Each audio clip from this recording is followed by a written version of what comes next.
Lalu bagaimana politik luar negeri bebas aktif Indonesia diimplementasikan dalam konflik Rusia-Ukraina dan bagaimana kemudian dengan harapan adanya negosiasi kedua setelah yang pertama ini gagal menemukan kesepakatan. Tadi kita sudah banyak berbicara dengan Dubes Ukraina untuk Indonesia. Sekarang saya akan mengelaborasi lebih jauh bersama dengan Prof. Hikmahanto Juwana, Guru Besar Hukum Internasional dari UI. Selamat malam, Prof. Hikmahanto. Apa kabar? Sehat? Selamat malam, sehat Reinhard. Ya, baik Prof.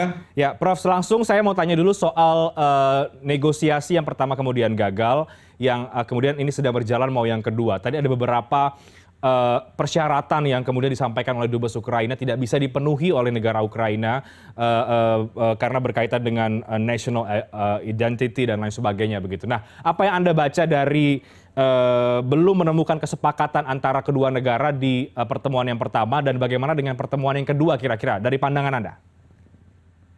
Oke, pertama adalah pertemuan pertama ini sudah bagus, ya artinya para pihak yang bertikai mau duduk bersama dan kemudian membicarakan apa perbedaan mereka.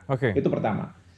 Yang kedua adalah mereka harusnya bersepakat berkaitan dengan gencatan senjata, karena ini penting sekali. Jangan sampai warga sipil itu menjadi korban dari perang ini. Ya, jadi harusnya di pertemuan kedua harus bisa sampai pada satu titik kita harus gencatan senjata dulu. Ya.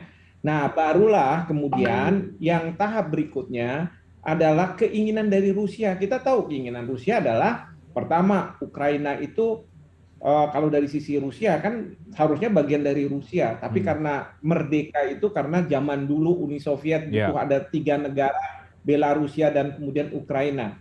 Nah, harusnya menurut Rusia mereka berpihak pada kami. Jangan kemudian berpaling muka ke NATO, ke Uni Eropa dan sebagainya. Nah, jadi itu kan oke, itu high call-nya dari Rusia. Sementara Ukraina bilang, kami kan negara independen. Terserah dong, rakyat kami memilih siapa menjadi presidennya, dan kemudian jangan kemudian ada tindakan separatis yang kamu akui Rusia. Nah, itu high call-nya dari Ukraina. Nah, tinggal sekarang bagaimana ini harus ketemu kan, titiknya itu ada di mana. Misalnya saja Rusia bisa turun, oke, boleh kamu katakanlah punya presiden dan sebagainya, tapi kamu jangan ikut dalam NATO ya, misalnya seperti itu. Ya, karena apa? Kalau kamu masuk NATO, berarti NATO itu ekspansi dan saya sebagai Rusia itu berhadapan dengan NATO di depan saya. Saya nggak mau, misalnya seperti itu kan. Nah, kan bisa dibuat kayak begitu. Atau nanti dari pihak Rusia, oke, saya kalau kamu mau kayak begitu, saya akan tidak akui lagi 2 republik yang mengakui yang apa namanya sudah mendeklarasikan kemerdekaannya dan kemarin 22 Februari kita akui. Kan bisa kayak begitu kan? Tetapi harus dilakukan dalam suasana jangan ada perang. Ya, maka Bapak Presiden sudah tepat menurut saya. Presiden Jokowi pada waktu Rusia mulai melakukan serangan. Operasi militer.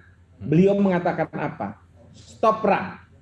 Sudah betul, sudah pintar, sudah bagus, ya kan? Sayangnya Kemlu malah menghakimi. Karena apa? Di dalam poin kedua dari pernyataan resmi Kemlu itu dikatakan bahwa serangan terhadap Ukraina is unacceptable. Tidak dapat diterima. Loh, kok kayak Amerika saya bilang? Kalau Amerika itu paling suka tuh kayak begitu, menghakimi tindakan orang. Sementara kalau tindakan dia sendiri, dia nggak hakimi. Kan nggak benar. Maka saya katakan, Kemlu harusnya rujuk tuh apa yang disampaikan oleh Bapak Presiden. Bapak Presiden menyampaikan stop perang itu dasarnya apa? Ada dasarnya. Yaitu pasal 2 ayat 3 dari Piagam PBB. Pasal 2 ayat 3 itu mengatakan bahwa kalau ada sengketa antar negara, maka negara harus menyelesaikan secara damai dan tidak membahayakan perdamaian dan keamanan internasional dan keadilan. Ya kan? Tapi kalau misalnya sekarang yang dipakai Kemlu itu sama dengan yang dipakai oleh Amerika Serikat CS. Pasal 2 ayat 4 yang mengatakan bahwa sebuah negara tidak boleh diganggu integritas teritorialnya. Saya yakin pastilah Rusia punya alasan. Dia mengatakan, kan selama ini dia bilang, saya menggunakan pasal 51 Piagam PBB. Kenapa? Saya di depannya saya, kalau misalnya ada NATO, saya nggak mau. Lebih baik saya serang dulu. Atau misalnya dia gunakan dua republik ini selama ini diserang oleh Ukraina. Kenapa? Karena mereka mau menjadi separatis. Dan mereka ini sudah 8 tahun menderita kayak begitu. Saya sebagai negara yang sudah mengakui kita punya yang namanya collective self defense berdasarkan pasal 51 Piagam PBB. Boleh dong saya menyerang. Karena apa? Setelah Perang Dunia Kedua sudah tidak ada lagi dan tidak boleh lagi perang agresi. Jadi negara-negara akan menggunakan justifikasi bahwa mereka melakukan ini karena apa? Self defense. Nah, oleh karena itu kita harus dalam konteks menjaga ini. Bapak Presiden kan mengatakan tidak boleh perang harus diakhiri, stop perang. Artinya apa? Artinya tidak akan membawa kemana-mana kalau misalnya kita perang. Dan kita tidak menjudge, menghakimi bahwa Rusia yang salah, Ukraina yang salah. Kita juga tidak menjudge serangan yang dilakukan ini apakah serangan dalam konteks bela diri atau apa. Tapi Bapak Presiden sudah jelas mengatakan stop perang. Ya. Dan kemudian kalau misalnya seperti itu, kita punya keleluasaan dalam bertindak Indonesia ini. Misalnya kita bisa berkontak dengan berbagai negara yang bertikai. Kalau tadi saya lihat apa yang disampaikan oleh Ibu Retno, Ibu Menlu kan bagus. Kita sahabat sama Rusia, kita sahabat dengan Ukraina. Nah, lalu bagaimana kita bisa mencoba untuk memberikan solusi kepada mereka sebagai honest peace broker? Tapi jangan kemudian kita baik sama Rusia dan kita baik sama Ukraina, terus kita menjudge bahwa serangan ke Ukraina unacceptable. Logikanya jalan berpikirnya nggak jalan itu, nggak sinkron kalau menurut saya. Harusnya kita bilang karena kita sama-sama, maka kita minta supaya segera diakhiri perang ini dan kemudian kita akan coba carikan solusi seperti apa. Bahkan kalau perlu Indonesia sebagai mediator. Nah, kalau misalnya seperti kayak begitu, nanti di Majelis Umum PBB sekarang ada perdebatan, kalau nggak salah hari ini mungkin ada resolusi yang akan disetujui, itu kita bisa menawarkan resolusi yang tidak pro terhadap Amerika Serikat, karena kalau Amerika Serikat akan mengkondem, mengutuk tindakan Rusia sebagai invasi. Tapi juga kita nggak akan ikut dengan resolusi yang mungkin dibuat oleh Rusia yang intinya adalah apa yang dilakukan Rusia itu adalah benar. Tetapi kita bisa memberikan alternatif, sebuah resolusi yang mengatakan pokoknya semua yang bertikai harus menghentikan serangan demi warga sipil di Ukraina. Kedua, para pihak menyelesaikan sengketa mereka melalui meja perundingan. Ya, nah udah kayak begitu. Oke. Jadi implementasi free and active foreign policy itu harusnya dalam bentuk yang tadi anda sampaikan, bukan kemudian menjudge. Tapi bagaimana kalau yang tadi disampaikan Bu Retno juga, Prof, bahwa kita berdasarkan konstitusi yang kemudian menghormati, menghargai adanya integritas wilayah, adanya kedaulatan. Apa yang kemudian mungkin invasi yang dilakukan atau perang ini yang tadi mungkin juga disampaikan oleh Dubes Ukraina bahwa ini mengganggu kedaulatan sebuah negara begitu. Ini mengganggu integritas sebuah negara yang merdeka. Bagaimana tanggapan Anda soal itu, Prof? Ya, nggak usah masuk perdebatan itu, karena itu masalah antar negara itu yang sedang bertikai. Saya masih ingat ya, ketika kita nih isu Timor-Timor. Menurut Indonesia, Timor-Timor itulah yang bergabung dengan Indonesia. Mereka yang mau masuk ke Indonesia. Ya. Nah, tetapi menurut dunia internasional kita dijudge bahwa bukan Timor-Timor mau bergabung ke Indonesia, tapi Indonesia melakukan aneksasi, pencaplokan. Iya kan, kita dijudge. Nah, ini yang nggak benar. Nah, dari pengalaman seperti itu saya katakan, sudah jangan masuk ke ranah seperti itu. Ranah seperti itu bukan kita sebagai hakim yang harus memutus siapa yang benar, siapa yang salah. Ya, biarkan masalah itu dirundingkan oleh kedua belah pihak. Karena apa? Dalam masyarakat internasional nggak ada yang lebih tinggi. Ya, segala sesuatu harus disepakati antar negara, seperti itu. Oke. Jadi tetap pada politik bebas aktif yang tadi disampaikan oleh Presiden Joko Widodo, stop perang, tidak kemudian terkesan memihak. Karena sekarang banyak negara juga sudah mulai memposisikan diri ya Prof ya. Ada yang kemudian mendukung invasi, ada yang kemudian... Coba bayangkan, betul, bayangkan kalau Rusia sekarang, Cina bilang bahwa saya tidak akan berpihak kemana-mana. Sekarang ini diminta oleh Cina bahwa semua negara harus menahan diri yang bertikai. Tapi Cina udah bilang bahwa ini semua gara-gara siapa? Amerika Serikat. Ya kan? Amerika Serikat. Karena apa? Gara-gara Amerika Serikat kamu mendahului kayak begini, maka jadi masalah kayak begini. Seandainya kamu nggak panas-manasin Rusia kemarin, mungkin juga nggak akan terjadi seperti ini. Nah, artinya apa? Nanti ada dua kubu lagi yang kemudian Cina itu bukan dalam rangka mendukung Rusia sebenarnya, tapi karena dia nggak suka sama Amerika Serikat, dia akan memanfaatkan misalnya perang yang ada di Ukraina ini sebagai upaya untuk dia menghantam Amerika Serikat. Nah, kalau udah kayak begitu, berarti yang namanya perang dunia ketiga sudah diambang pintu. Pertanyaan kita Indonesia, kita mau yang mengekor-ekor seperti kayak begitu atau gimana? Maka saya pertanyakan, kayak lu ini gimana? Ya, bagaimana menerjemahkan apa yang diinginkan oleh Bapak Presiden ke dalam tingkat yang langkah konkret seperti apa? Ya, saya nggak mau berpihak pada Rusia atau ke Ukraina, enggak, saya nggak mau seperti itu. Yang saya inginkan adalah kita netral, kita tidak mau ikut ke permasalahan yang katakanlah mereka sengketakan karena itu isu mereka yang harus mereka selesaikan. Ya, kita nggak menghakimi, lalu kita harus punya langkah-langkah apa yang kita harus lakukan. Apa yang kita harus lakukan di Majelis Umum PBB, apa yang kita lakukan misalnya secara bilateral, kemudian juga mengajak dunia supaya punya concern terhadap masalah ini, karena ini kalau tidak bisa menjadi perang dunia ketiga. Ya, itu yang harus dilakukan oleh Indonesia, biar Indonesia itu tampil, apalagi Indonesia sekarang menjadi presidensi G20. Bapak Presiden itu sudah punya wibawa yang luar biasa. Tapi kalau bawahannya nggak bisa menerjemahkan, waduh, saya menyesalkan sekali. Oke.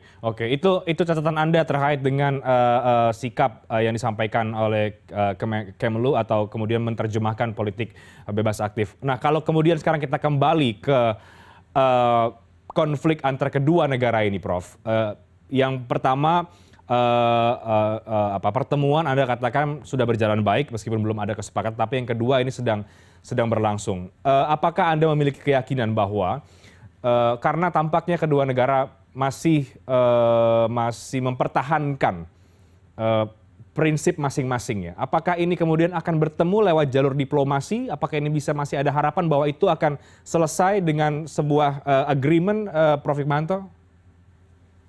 Ya, memang masih ada harapan dan saya rasa dan saya yakin pasti bisa. Memang Rusia itu katakanlah ingin memastikan bahwa Ukraina itu tidak berpaling dari dirinya, tetapi justru ke NATO. Dengan cara apa? Dengan cara yang dilakukan oleh Amerika Serikat. Amerika Serikat itu misalnya masuk ke Irak mengganti Presiden Saddam Hussein, ya, dengan presiden yang pro dia. Mereka masuk ke Afghanistan dengan pemimpin-pemimpin yang pro terhadap dia.